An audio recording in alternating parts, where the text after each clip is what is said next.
Greetings and welcome to the introduction to astronomy. One of the things that I like to do in each of my introductory astronomy classes is to begin the class with the astronomy picture of the day from the NASA website, that is apod.nasa.gov/apod. And today's picture for October 11th of 2022. Well, it is titled Stars, Dust, Pillars, and Jets in the Pelican Nebula. So what do we see here? Well, this is part of the Pelican Nebula, and looking at the interior of it, and we see a lot of gas and dust scattered around. We also see a number of stars through the image here.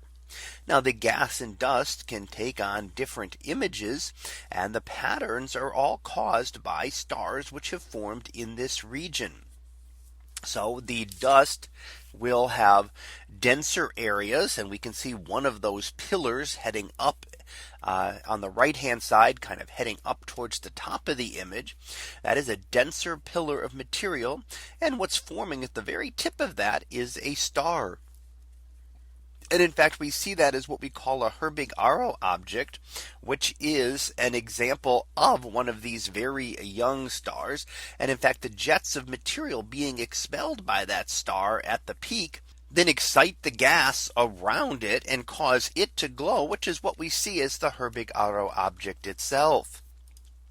Now, that is also helping to destroy that pillar. So the stars that form will eat away at the material slowly and eventually push it out of the image. So we can see a lot of concentrations of dust. That's not the only one there. It's one of the more prominent ones, but we can see a lot of concentrations of dust, especially toward the bottom portions of the image, where there is still a lot of dusty material, dust grains that are scattered around. Now, the light that we see is specifically the light of certain elements, and we see when those glow and are excited by the young stars. Now, most of what we see any place in the universe is hydrogen and helium. And that's because those make up the vast majority of the atoms in the universe. However, sometimes it is useful to look at the light of other elements and to see where they happen to be concentrated.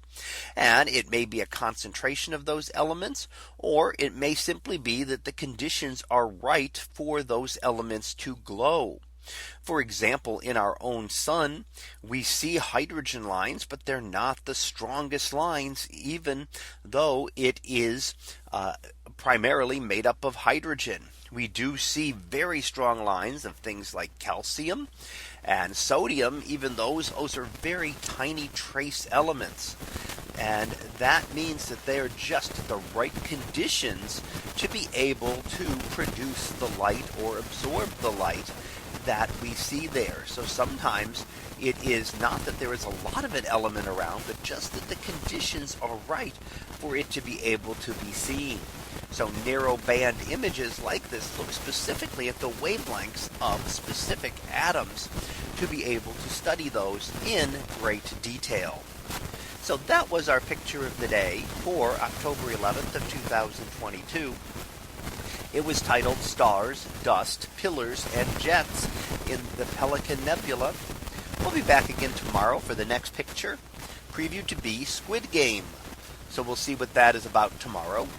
And until then, have a great day, everyone, and I will see you in class.